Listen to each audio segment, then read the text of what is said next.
warahmatullahi wabarakatuh. Berjumpa lagi dengan saya Sofianti dengan tema hari ini perbedaan laki-laki dan perempuan. Sudah hadir di samping saya Ustadz Ahli Mahrus. Gimana kabarnya Ustadz? Alhamdulillah baik. Untuk tema hari ini adalah perbedaan laki-laki dan perempuan ya Ustadz. Ya. Itu secara garis besar bagaimana menurut Ustadz perbedaannya? Kita mengambil tema hari ini yaitu laki-laki dan perempuan berbeda supaya kita mengetahui bahwasanya ada orang di luar sana ingin memperjuangkan yang namanya emansipasi wanita.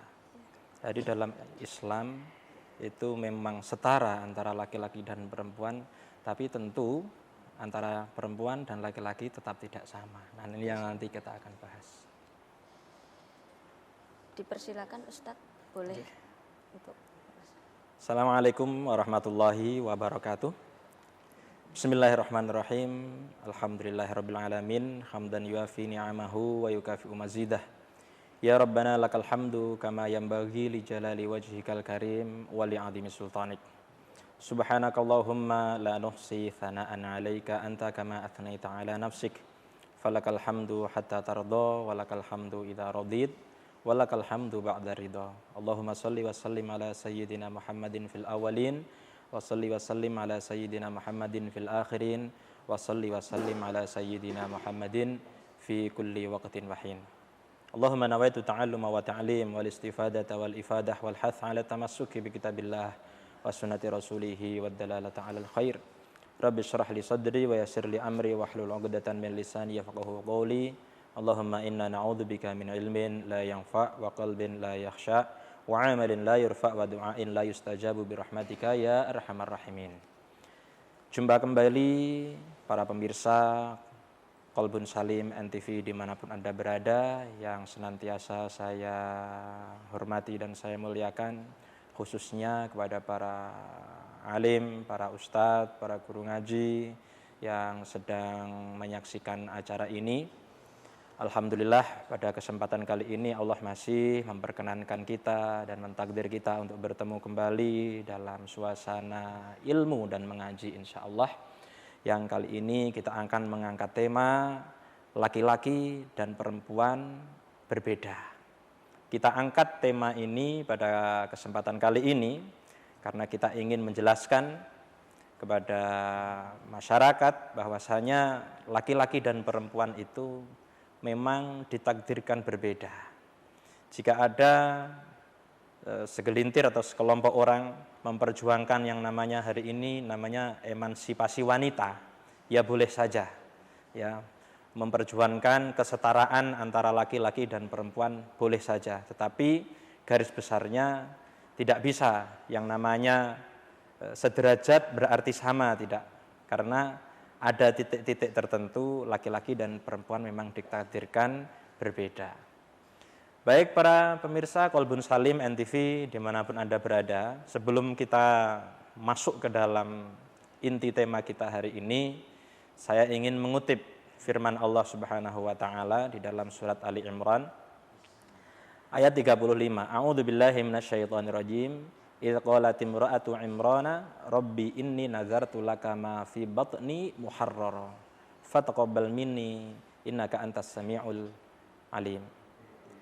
Allah di dalam ayat ini bercerita tentang seorang ibu yang sedang mengandung janinnya, dan beliau bercita-cita anak yang dikandungnya nanti kalau lahir akan menjadi sesuatu. Nah, ini adalah satu-satunya cerita di dalam Al-Quran tentang orang tua yang mencita-citakan anaknya nanti akan jadi apa ketika anak itu masih dikandung oleh ibunya. Pemirsa tahu tidak bahwasanya ibu ini pengen nanti ketika anaknya lahir itu anaknya laki-laki, karena ibu ini pengen anaknya nanti ketika gede menjadi muharraron dalam ayat ini. Apa itu muharraron? Pemakmur masjid, pemakmur Masjidil Aqsa. kalau bahasa kerennya hari ini pengen jadi takmir masjid. Jadi takmir masjid itu adalah cita-cita mulia. Apa bukti kalau bahwasanya takmir masjid adalah mulia? Disebutkan dalam Al-Quran. Tidak ada dalam Al-Quran itu seorang ibu bercita-cita anaknya besok kalau besar pengen jadi PNS misalnya. Atau pengen jadi pengusaha punya CV 5, 10, enggak. Di Al-Quran disebutkan ada seorang ibu yang bercita-cita anaknya jadi takmir masjid. Nah, inilah yang kita harus gali semangat menjadi pemakmur masjid, sehingga saya berharap nanti 20 tahun, 30 tahun mendatang anak-anak kita ketika ditanya, apa mas kerjanya mas? Alhamdulillah takmir masjid. Ada pekerjaan sampingan mas? Ya ada. Apa? Kepala dinas misalnya. Ada lagi orang bertanya, mas sudah kerja? Alhamdulillah sudah. Di mana? Takmir masjid. Punya kerjaan sampingan? Oh iya punya. Apa mas pekerjaan sampingannya? Di Rut Pertamina misalnya begitu. Oh bapak ini sudah kerja? Alhamdulillah sudah. Kerjanya ada, jadi apa pak? Takmir masjid. Punya kerjaan sampingan? Ada. Apa? Panglima TNI. Bapak sudah kerja? Sudah. Jadi apa? Takmir masjid. Ada kerjaan sampingan? Ada pak. Apa? Presiden Republik Indonesia.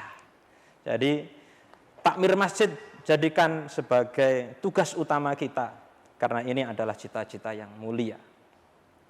Tetapi sayang sekali karena pada saat itu laki-laki dan perempuan dalam adat masyarakat pada saat itu memang berbeda. Dengan segala keterbatasannya, maka perempuan tidak bisa menjadi takmir masjid. Maka alangkah dalam tanda kutip agak kecewa karena anak yang dilahirkan ini perempuan yang nantinya kita kenal dengan Maryam atau Siti Maryam.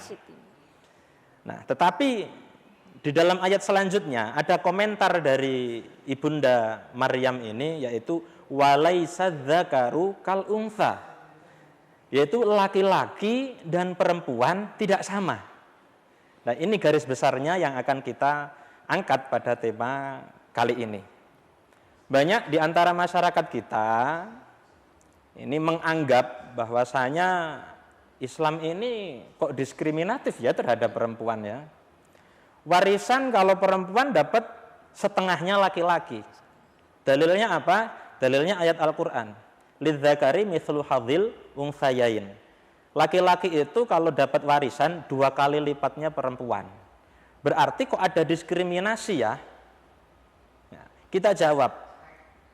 Mungkin salah satu jawabannya begini. Kita lihat dulu konteksnya. Ketika Al-Quran ini diturunkan, itu di zaman apa? Di zaman di mana perempuan jangankan memiliki warisan, jangankan memiliki harta, bahkan perempuan itu diwariskan. Jadi kalau ada orang kaya, itu pasti istrinya lebih dari 10, ada 20, bahkan raja-raja zaman dulu itu ratusan. Ya, dulu ratusan. Kalau seandainya orang kaya ini si bapak meninggal, istri-istrinya yang muda-muda itu jadi warisan diwariskan kepada anak-anaknya. Dan ini tidak hanya terjadi di bangsa Arab saja, semuanya terjadi. India, Persia, Romawi, Yunani, di China. Bahkan Yunani di Athena itu pernah diadakan simposium besar yang tema besarnya mengangkat apakah perempuan ini termasuk manusia atau tidak. Ini pada zaman itu. Loh, ternyata Islam datang dengan ajaran yang begitu menggelegar, menggemparkan sekali. Yang tadinya perempuan tidak punya harga diri sama sekali. Bahkan di masyarakat Arab, orang perempuan kalau lagi menstruasi itu nggak boleh tidur dalam rumah. Tidurnya di luar rumah, di kandang, campur unta, campur sapi begitu. Ya, jadi tidak manusiawi sekali. Kok Islam ini datang langsung memberikan apa? Warisan setengahnya laki-laki. Loh, ini sangat menggemparkan sekali. Ya. Bagaimana Islam itu membawa ide yang revolusioner sebenarnya. Di zaman tidak ada satu peradaban pun yang menghargai harkat dan martabat wanita. Bahkan tidak cukup seperti itu. Al-Quran atau ajaran Islam dalam sebuah hadis yang maknanya dalam hadis panjang itu al-jannatu tahta aqdamil ummahat, bahwasanya surga itu di bawah telapak kakinya seorang wanita. Ini membuktikan bahwasanya Islam yang berani memberikan ide yang revolusioner begini. Ini seperti petir di siang hari yang tidak ada hujan, tidak ada mendung, tiba-tiba membawa satu ide perubahan yang sangat besar. Maka sebagian anak-anak kecil tuh yang PAUD usia TK itu ketika pulang dari sekolah kan ngomong sama emaknya, mak, tolong ini perawatan dong mak, dikasih apa gitu kakinya gitu. Loh memang kenapa? Tadi ustazah cerita katanya surga itu di bawah telapak kaki ibu. Masa kaki surga saya itu kok pecah-pecah gitu. Gitu. Nah, artinya apa?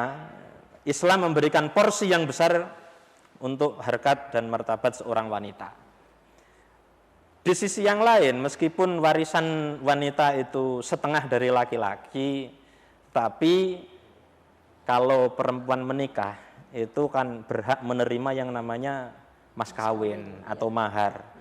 Dan yang berhak menentukan mahar itu siapa? Perempuan. Kalau perempuan misalnya mas, sampean kan sudah dapat warisan mas, sudah dapat warisan tanah 10 hektar, deposito 10 miliar. Saya minta dong, ya, saya minta maharnya. Kalau memang sampean serius sama saya, cinta mati sama saya minta maharnya. Apa? Seluruh warisan sampean. Boleh? Boleh. Begitu. Ya. Jadi di sini ya, seorang calon suami ya harus mau menuruti kalau memang mau menghalalkan wanita tersebut. Ya saking saja di Indonesia ini wanitanya kan super baik ya, baik hati gitu, karena maharnya cukup seperangkat alat sholat kan begitu. Ya, di Saudi bagaimana? Di Arab katanya mahal-mahal Ustadz. Sama saja. Di Yaman itu juga seperangkat alat sholat ya, tapi plus budget untuk membangun sebuah masjid. Jadi kalau di Arab itu masjid termasuk alat sholat juga.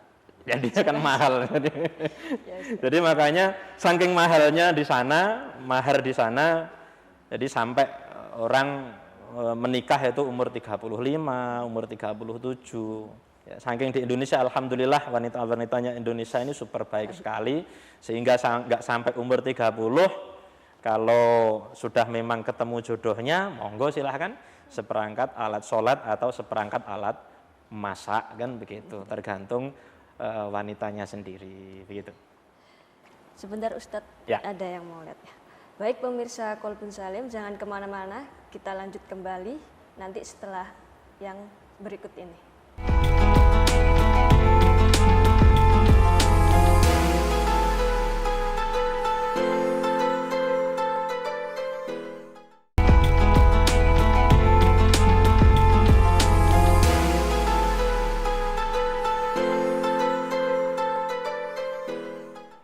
Baik pemirsa, kembali lagi di acara Kolbun Salim.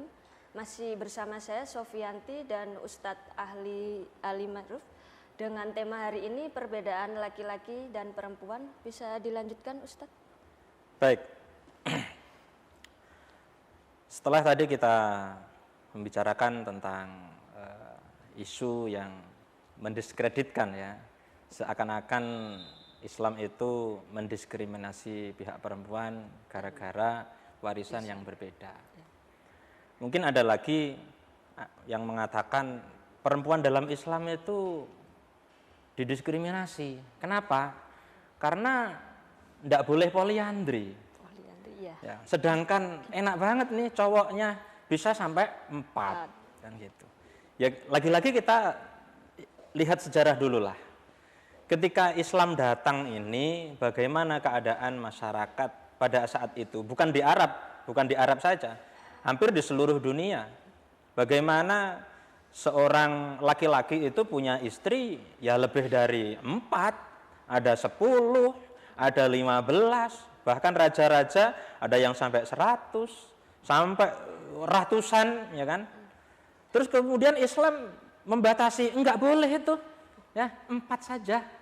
Ya, kira-kira gimana? Dari ratusan, ya, bukan istri itu, wanita ya, wanita. Dari ratusan wanita, terus Islam datang, jangan banyak-banyak, 4 aja, ya, 4 aja. Wow, ini sudah ngempet banget lah ya, ngempet banget. Dari ratusan kok dibatasi cuma 4. Seandainya dari ratusan dibatasi misalnya 50 itu masih sosolah, masih oke. Tapi kalau cuma 4, apaan kan gitu ya.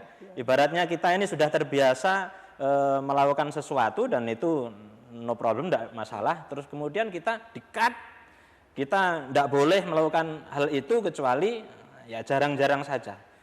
Ya, itu semuanya ada di masyarakat Arab, bahkan di seluruh dunia yang namanya raja-raja zaman dulu ya istrinya banyak. Ya, kan begitu. Jadi Islam sekali lagi memang agama yang revolusioner, berani mendobrak, yang di saat itu tidak ada satu peradaban pun yang bersikap seperti Islam. Terus kemudian ada juga yang menyatakan, oh diskriminasi nih, dari apa? Dari segi aurat.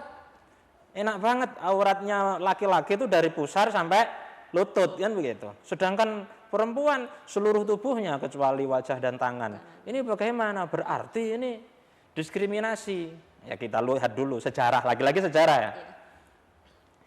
Zaman dulu ketika Nabi Adam diciptakan, itu Nabi Adam sendiri. Kemudian Allah menciptakan seorang teman yang bernama Hawa. Nah ini ceritanya Nabi Adam kan yang tertarik kepada ibunda Hawa. Kemudian ingin mempersuntingnya, kan begitu.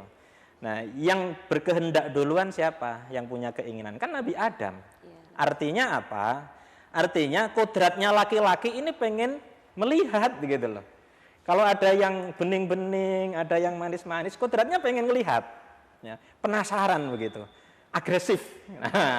Agresif. Tapi kalau sifatnya perempuan itu pengen dilihat.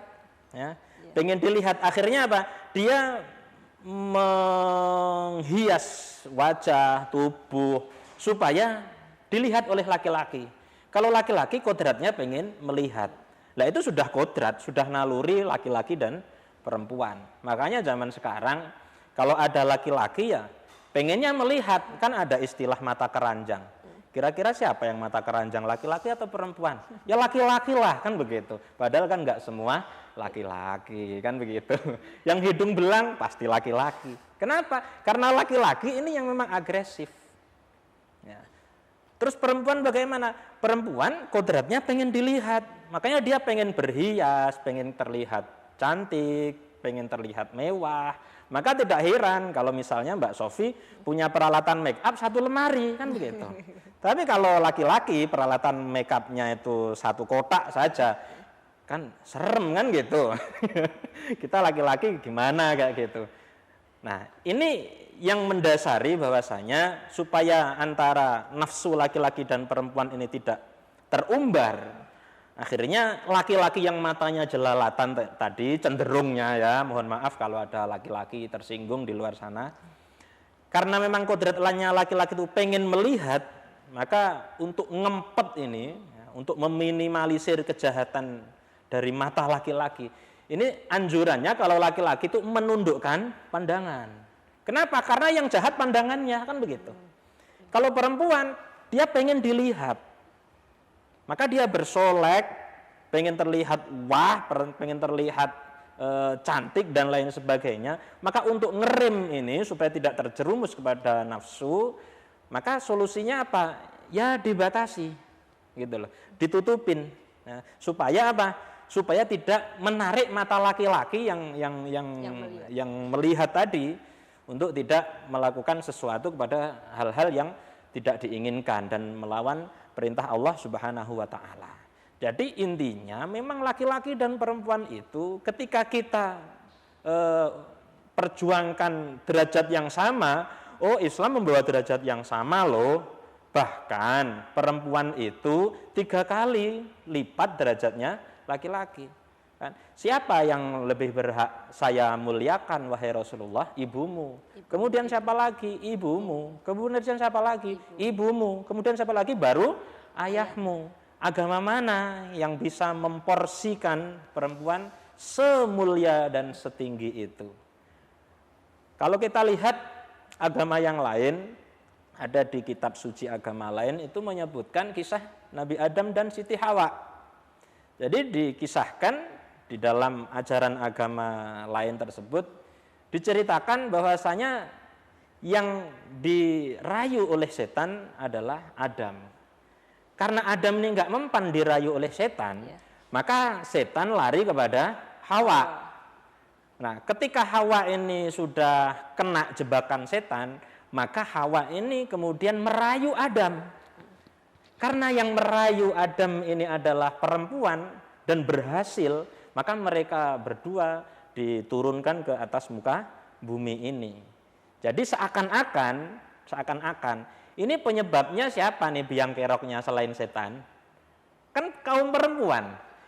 Kalau seandainya Hawa ini nggak ngerayu Adam nggak bakal dong turun ke dunia, kan begitu. Ini versinya agama lain. Coba kita lihatlah. Ini kan seakan-akan mendiskreditkan perempuan.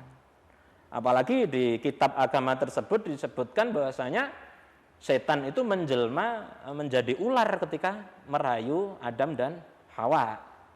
Nah ini untungnya saja, ya, ini cuma guyonan ya. Untungnya saja Adam dan Hawa ini bukan orang Manado. Ya. Kenapa kok orang Manado? Karena orang Manado, seandainya Nabi Adam ini orang Manado, bukan buahnya yang dimakan, ularnya yang dimakan, kan begitu. Karena di Manado kan ada itu pasar Tomohon itu, ya, yang menjual apa? Ular, menjual kelelawar. Jadi orang Manado biasa makan ular, makan kelelawar, makan kucing dan lain sebagainya. Ya, seandainya ini orang Manado, Nabi Adam ini bukan buahnya yang dimakan tapi setannya yang dimakan, jadi nggak akan turun ke muka bumi kalau seandainya Nabi Adam itu orang Manado, kan begitu. Baik. Nah, pemirsa, intinya porsinya Islam memperlakukan wanita cukup besar. Ya. Dan kalau dibandingkan derajatnya, justru di beberapa sisi derajat wanita lebih besar. Ustadz, saya seorang wanita tapi pengen dong seperti laki-laki mencari surga, sholat jamaah di masjid dan lain sebagainya. Ya, laki-laki dan perempuan berbeda. Surganya pun berbeda. Kalau laki-laki mau cari surga susah, Mbak. Ya, sholat harus jamaah di masjid, ya kan? Harus jihad, perang, ya, nggak kenal lelah, banting tulang, kaki buat kepala, kepala jadi kaki buat menghidupi keluarga, dapat surga. Tapi kalau istri enak saja, kenapa? Karena surganya dalam rumah, sholatnya cukup di rumah. Dengan cukup apa? Mengasuh anak-anaknya dengan baik, memberikan pendidikan yang baik, berperilaku baik pada suaminya, itu sudah surganya perempuan. Jadi nggak usah jauh-jauh, nggak usah capek-capek, nggak usah panas-panas, di rumah saja istri perempuan sudah dapat surga. Melahirkan, betapa banyak itu, betapa besarnya pahala melahirkan. Belum cukup melahirkan, mengandung 9 bulan, pahala terus tuh. Nah, kemudian melahirkan, itu taruhannya nyawa, sama dengan jihad fisabilillah. Setelah melahirkan apa berhenti? Tidak, nyusui 2 tahun. Setiap nyusui 1 susuan anaknya, pahala berapa sudah? Setiap 1 tetes susu, pahala berapa? Saya nggak bisa membayangkan ya kalau punya seorang ibu punya anak 10 pada zaman dulu. Ya, minum ASI sampai SMA lagi. Waduh, berapa itu pahalanya si ibu, kan begitu. Nah, intinya memang laki-laki dan perempuan berbeda, tapi tidak harus sama. Dan laki-laki dan perempuan itu memang tidak ada yang sempurna. Kalau kita mencari laki-laki yang sempurna, ya nggak ada. Kalau cari perempuan yang sempurna juga tidak ada. Kalau pemirsa yang di rumah sudah menikah, yakinlah bahwasanya pasangan Anda itu sudah yang paling baik, sudah. Karena setiap pasangan dan setiap manusia di dunia ini, setiap laki-laki, setiap perempuan itu adalah limited edition. Jadi nggak ada duanya. Kalau seandainya suami lagi jengkelin gitu ya kita yakin sajalah, wah ini suami saya lagi nyamar ini. aslinya suami saya nih soleh ya. Ini lagi nyamar, ngetes kesabaran kan begitu. Nanti kalau sudah di surga kelihatan baru solehnya kita bersama-sama kan begitu. Suami juga begitu. Kalau melihat istrinya lagi belepotan ya kan, bau terasi, ya, di dapur belum sempat mandi, daster tembelannya ada 11 kan begitu. Nah, itu juga wah ini bukan istri saya ini lagi nyamar istri saya. Kenapa? Istri saya kalau lagi nggak nyamar, wah lebih cantik dibanding 70.000 bidadari. Wah, kan begitu. Jadi yakinlah bahwasanya setiap wanita dan setiap laki-laki pasangan kita itu limited edition dan memang masing-masing pribadi itu spesial sekali buat kita. Gitu. Baik pemirsa Kolbun Salim, kita jeda setelah yang satu ini.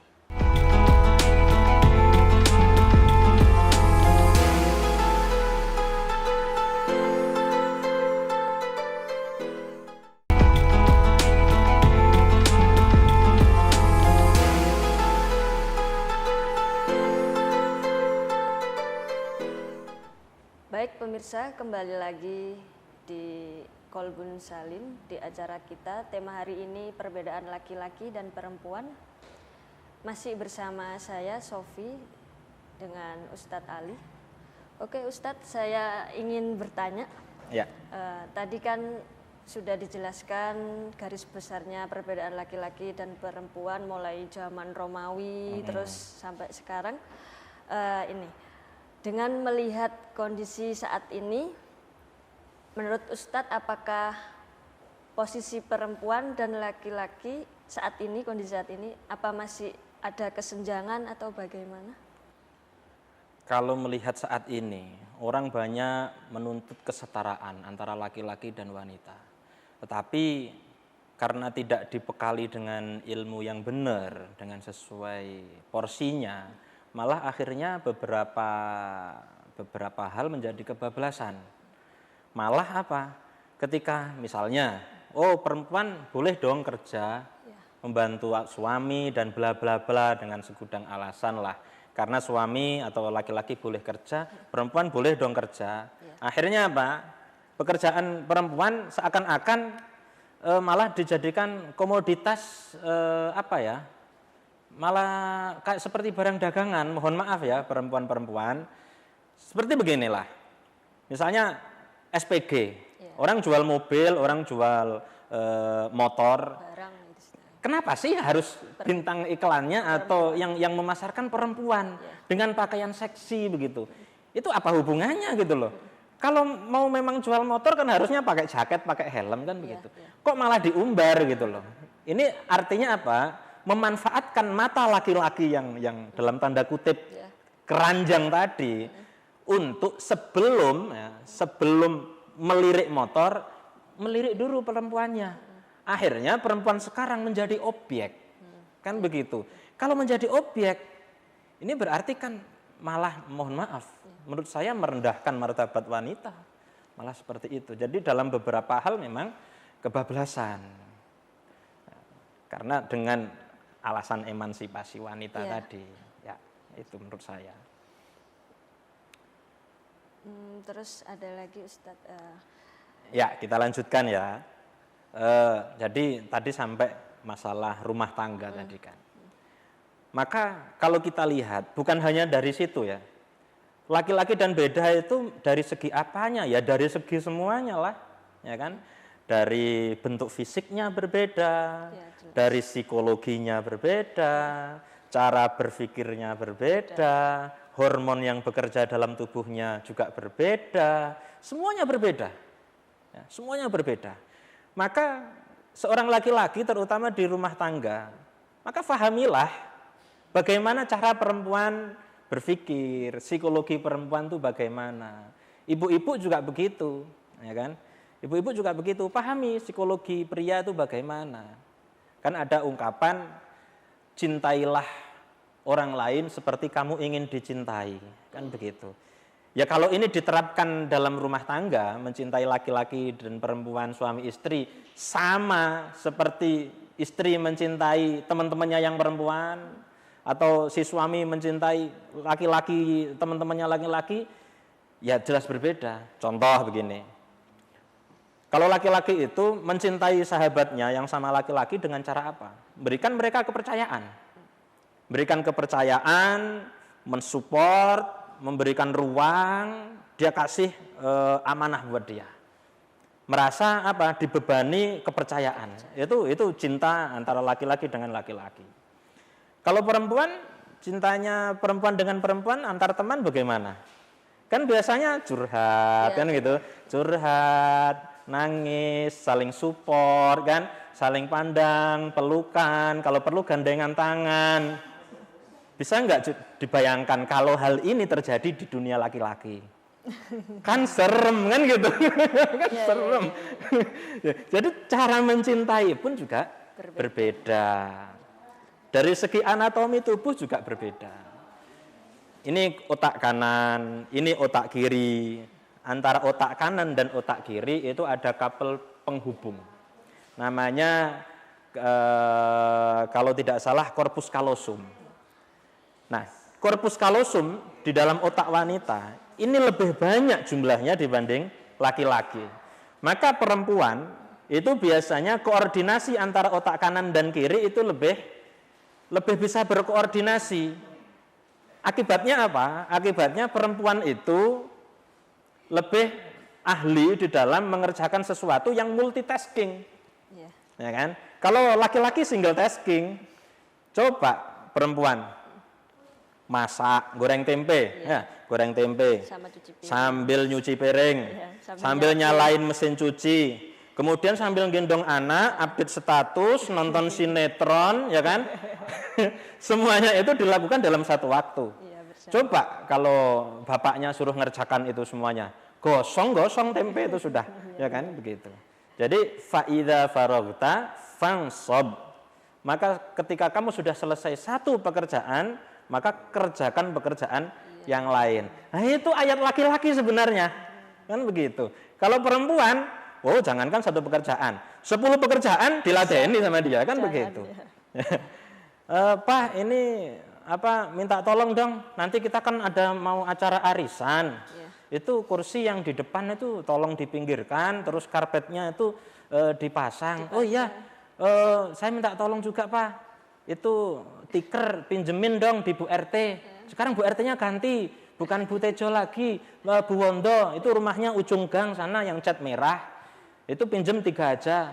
Terus sambil nanti ambilkan saya pesen kue lemper. Itu ada di Bu Asri, itu 5 gang, 5 rumah dari Bu Wondo itu. Itu Bu Asri itu biasanya suka kurang-kurang, nggak teliti itu. Coba dihitung lagi nanti lempernya Pak. Nanti kurang berapa, saya kemarin lupa bayarnya. Sekalian nanti ambilkan di rumah Ibu itu ada wadah es yang besar. Itu karena punya kita sudah nggak cukup, karena undangan kita banyak. Ibu punya 2, ada yang pink, ada yang hijau. Ambilin yang hijau ya Pak ya. Nanti yang pink soalnya kurang besar. Nah sekalian nanti nyangking galon, diisi sekalian galon. Itu bisa pingsan itu suami kalau. Ya. Kalau suami, wah perlu catatan. Oh perlu catatan, ya kan? Perlu catatan. Wah masak gitu aja dicatat. Kan begitu komentarnya istrinya. Wah mau masak begitu aja dicatat. Ya suruh berangkat. Tapi nanti dapatnya apa? Iya karpet saja nanti.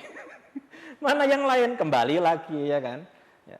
Coba kalau suruh ngerjakan rumah, masak, yang goreng tempe, ngulek sambel, terus bikin sayur sop, terus macam-macamnya, setengah jam beres ditanganin sama wanita. Coba kalau laki-laki 4 jam belum beres itu, bisa serabutan, waduh seperti kapal pecah dapur, kan begitu. Nah intinya ini bukti bahwasanya laki-laki sama perempuan memang ditakdirkan berbeda. Kalau laki-laki fokus satu ya satu. Maka saya pesan kepada ibu-ibu di rumah, ya termasuk istri saya juga. Ya, kalau suaminya kadang kalau berangkat kerja suka kacamatanya lupa, ketinggalan, HP-nya ketinggalan, ya jangan dipaido gitu loh. Kenapa? Karena laki-laki itu kerjanya fokus. Udah berangkat kerja, berangkat aja. Nggak mikir yang lain nanti. Apalagi kalau bepergian, mau tamasya atau mau liburan. Jangan suruh suaminya untuk ngepakin barang. Masuk kan enggak bisa. Pasti ada yang ketinggalan. Ujung-ujungnya marah-marah nanti. Jadi suami bukan berarti tidak perhatian, tetapi pahamilah suami itu memang begitu. Ya, laki-laki itu kerjanya fokus satu begitu. Ya, itu dari akibat karena anatomi yang berbeda. Dari segi Dari segi psikologi juga berbeda. Makanya laki-laki ini fahamilah psikologi perempuan. Karena perempuan ini kan sifatnya pengen selalu pengen diajak bicara, dimengerti, ya kan, difahami, dimengerti. Kadangkala ada masalah itu bukan solusi yang dicari oleh perempuan, kan begitu. Pengen dimengerti gitu aja kan. Ya. Kalau laki-laki punya masalah bagaimana? Oh ini ada masalah, masalahnya bagaimana? Berarti saya harus merenung sendiri. Laki-laki itu kalau merumuskan solusi harus dikasih porsi waktu sendiri. Nggak bisa suruh musyawarah hancur. Kasih waktu sendiri, berkontemplasi, dia kemudian merumuskan solusi. Kalau ada masalah, laki-laki itu pasti ada masalah berarti harus ada solusi. Tapi kalau wanita nggak selalu deh kayaknya, ya kan? Ya ini capek banget saya seharian. Mana ngurus anak-anak rewel, ini sakit, si ini susah nangis terus, kemudian banyak tamu, itu cucian numpuk, piring kotor semuanya, aduh capek banget nih ya. Malah salah enggak? Masalah ya, masalah. Laki-laki memandang masalah berarti harus ada solusi. Yang sabar mah, bulan depan kita cari pembantu, kan begitu. Ya. Solusi kan? Solusi. Tapi bukan ini kan yang diharapkan. Pasti jawabannya mamanya salah paham. Oh, berarti pekerjaan mama selama ini ngurus anak-anak, cuci piring, beres-beres rumah itu pekerjaan pembantu kan begitu. Ya, akhirnya salah paham. Bukan karena kurangnya cinta, tetapi karena salah paham yang tidak dimengerti psikologi masing-masing pasangan. Laki-laki juga begitu, ibu-ibu. Ketika laki-laki punya masalah, dia harus kita kasih porsi untuk menyendiri. Ya. Jangan dituntut untuk cerita. Ya. Karena laki-laki ini mempunyai sifat rujulah. Dia merasa saya harus bisa menanggung beban. Kalau bisa saya yang berdarah-darah enggak apa-apa. Demi kebahagiaan keluarga. Makanya laki-laki itu kalau punya masalah, seringkali enggak cerita sama istrinya. Bukan berarti enggak sayang, bukan. Kenapa? Karena enggak pengen membebani keluarganya. Istrinya sudah banyak tugasnya di rumah, momong anak, ngurusin rumah dan lain sebagainya.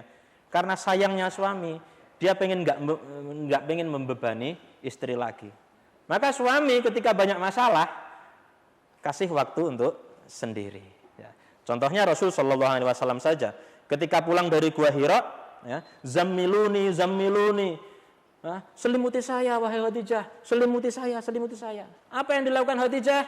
Diselimuti, ditinggal di kamar sebentar, kasih waktu untuk bersendiri. Saya nggak bisa bayangkan ya sirah nabawiyah kalau seandainya Rasulullah datang dari Gua Hira, kemudian Khadijah nyuruh cerita, mas cerita dong, ada apa sampean ini? Ayo cerita dong, sampean nggak mau cerita sama saya? Jadi sampean anggap apa saya ini? Istri apa? Saya dianggap istri apa? Kok nggak anu? Nah ini bakal lain ceritanya, ini kan begitu. Jadi memang laki-laki dan perempuan yang memang berbeda, begitu. Baik pemirsa, kita akan kembali lagi setelah yang jeda satu ini.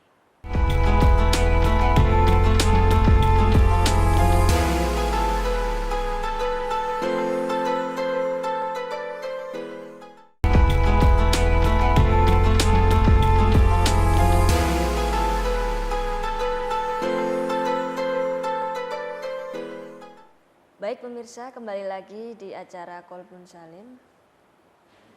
Untuk sesi yang terakhir saya akan memberikan pertanyaan buat Pak Ustadz. Setelah menjelaskan tentang mengenai perbedaan laki-laki dan perempuan, terus di rumah tangga juga bagaimana kita memahami antara psikologi laki-laki dan perempuan. Ini ada beberapa pertanyaan, mungkin 2 mungkin Ustadz. Bagaimana pesan-pesan untuk yang belum menikah dan kriteria yang seperti apa untuk memilih pasangan? Baik. Pesan untuk yang belum menikah atau mungkin yang sudah menikah ya. Karena rumah tangga itu adalah ibadah yang paling lama.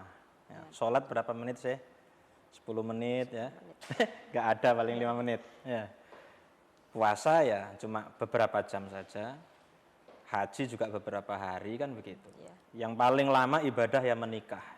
Kalau kita misalnya ukuran umumnya umur 60 tahun, menikah umur 25 berarti kan 35 tahun kita menjalani ibadah pernikahan, mengarungi bahtera rumah tangga katanya orang. Maka bagi yang belum punya pasangan atau yang sudah punya pasangan, sebelum Anda bercita-cita pengen menikah, membayangkan yang seneng-seneng, itu kita belajar juga penting loh ilmunya. Karena keretakan rumah tangga itu bukan karena kurangnya cinta. Banyak sekali permasalahan di dalam rumah tangga bukan karena cinta, bukan karena kurangnya sayang, bukan. Karena tidak saling mengerti. Kan begitu. Ya orang mau menikah kalau pacaran itu ya apa ya bayangannya kan ya yang asik-asik terus, yang happy-happy terus. Bayangannya pokoknya kalau dapat sama sampeyan pokoknya sudah mau digubuk derita sudah enggak apa-apa kan begitu. Ujung-ujungnya apa? Mendung tanpa udan. Apa mendung tanpa udan? Ketemu marono pegatan kan gitu. Jangan sampai kayak gitu. Biyen duwe angen-angenan ya kan. Kalau sudah rumah tangga bakal membayangkan yang tidak lah. Saya mau koran sarungan, istrinya belonjo dasteran kan begitu. Ternyata itu sudah jadi kenangan kan gitu. Sudah jadi kenangan, aku kiri kowe kanan, wis beda dalan, akhirnya mendung tanpa udan. Jangan sampai seperti itu. Jadi kita perlu belajar ilmunya, memahami psikologi laki-laki, memahami psikologi pasangan. Laki-laki juga begitu. Laki-laki misalnya pulang dari kerja, dia masuk rumah, assalamualaikum, waalaikumsalam dengan jalan agak gontai gitu ya. Terus dia duduk di sofa agak dibanting, wah kayak gini, terus dia menghela nafas panjang, kayak begitu. Ya. Ada masalah nggak kira-kira? Ada masalah, ya kan? Ini istri, karena di dalam dunia perempuan, kalau ada masalah kan harus diceritain, harus dicurhatin supaya plong kan begitu. Tapi di dunia laki-laki enggak. Kalau ada masalah, ya saya perlu waktu untuk merumuskan solusi. Terus kalau istri yang enggak ngerti, kemudian datang, Pak, ada masalah ya di kantor. Semua laki-laki di dunia jawabannya pasti sama. Enggak ada. Kan begitu. Tapi istri yang enggak ngerti psikologi pasti akan ngejer. Cerita, supaya siapa tahu saya bisa ngasih solusi, bisa ngasih masukan, cerita dong, kayak gitu. Ndak ada masalah, nggak apa-apa, nanti aja ceritanya, kan begitu jawabannya. Ini kalau istri yang nggak ngerti pasti ngejer lagi. Terus kalau memang nggak mau cerita sama mama, papa anggap mama ini apa kalau bukan istri? Oh begitu, berarti curhatnya nggak nyaman lagi sama mama. Terus curhatnya sama siapa sekarang? Oh jangan-jangan ada yang lain. Nah, besar nih masalah kan begitu. Karena kurang sepaham tadi antara laki-laki dan perempuan. Makanya dari itu meskipun sudah berumah tangga, ya perlu belajar ilmunya gitu loh. Kadang kita laki-laki ini perlu belajar ya. Perlu belajar apa? Menjadi pendengar yang baik. Ya kan begitu. Istri kadang bercerita itu sudah 3 kali, 4 kali dengan cerita yang sama. Kadang kalau nggak jadi pendengar yang baik, itu main sekak saja sih suami. Sudah pernah cerita, kan begitu. Ini kan menyakiti hati perempuan. Nah ini belajarlah bapak-bapak ini menjadi pendengar yang baik. Yes, anggap saja itu kita ini belajarlah jadi laki-laki yang baik. Ya. Dan memang istri itu pengennya ya, pengen dimengerti, pengen dipuji kan begitu ya. Maka saran untuk bapak-bapak juga, ungkapkanlah I love you atau saya sayang sama kamu Ma, aku cinta kamu, itu harus diungkapkan secara verbal. Biasanya sih kalau bapak-bapak ini gengsi kalau udah nikah. Coba sampean tanya sama bapak sampean, ayah terakhir bilang I love you sama mama sudah berapa tahun? Nah, sebenarnya cinta enggak sih? Kok enggak mengatakan aku cinta kamu? Ya cinta dong, katanya bapak kan gitu. Apa buktinya? Kalau cinta kok enggak pernah mengungkapkan rasa cinta? Ya kan cinta itu enggak harus diungkapkan Ustaz. Yang penting kan dibuktikan. Ya. Apa buktinya? Saya habis kerja pulangnya ke rumah dia. Berarti saya cinta. Ya, harus diungkapkan, ya. Harus diungkapkan. Iman saja harus disyahadatkan, kan begitu. Harus disyahadatkan, dibuktikan dengan perilaku sehari-hari. Begitu juga cinta kepada istri. Nah, misalnya istri lagi, wah baunya udah nggak karu-karuan karena masak terasi, terus gerang asin ya, ikan asin itu, nah, ikan asin, ya, belum mandi, make up masih berantakan, rambut acak-acakan kan gitu. Daster tadi tembelan berapa tadi? 11 ya. 11.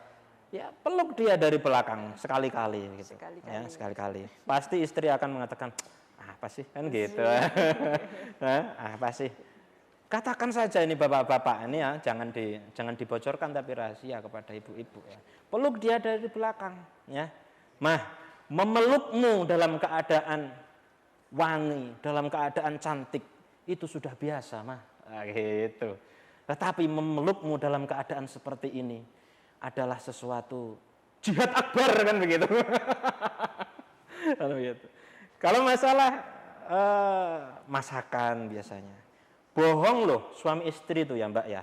Suami bohong sama istri pahala, jujur juga pahala. Nah, kok bisa itu? Kok bisa? Kok bisa? Istri masak masakan yang enak. Terus kemudian suami memuji. Nah, memuji, enak banget masakannya mah. Jujur enggak? Jujur kan? Pahala? Pahala. Kalau misalnya istri lagi masakannya enggak terlalu enak, terus dia bilang kayaknya kurang sedep deh. Pahala enggak jujur? Pahala. Bohong juga pahala. Mas, saya enggak pernah mencicipi masakan yang selezat ini. Masa Pak? Iya. Seakan-akan setelah makan masakan mama itu, papa seakan-akan berenang-renang di pulau menjangan. Ya, kenapa Pak? Maksudnya apa?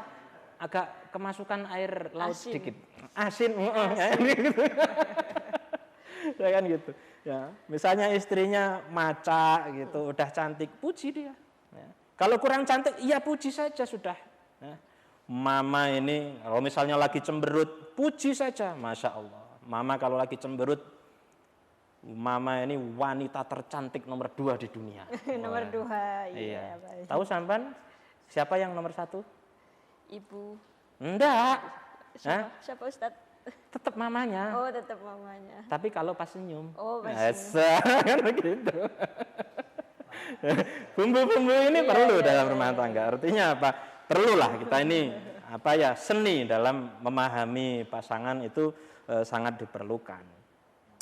Kemudian yang perlu kita ketahui bahwasanya kalau kita mau memilih kriteria pasangan itu kalau memilih perempuan calon istri itu kata Rasul Shallallahu Alaihi Wasallam itu ada 4. Tungkahul mar'atu li arba. Ya. Apa yang pertama? Cantiknya. Ya, wajahnya cantik, manis. Ya kan? Yang kedua apanya? Nasabnya. Keluarganya. Priayi ndak ini, ningrat ndak ini, keturunan kiai ndak ini. Nah, terus yang ketiga apa? Harta.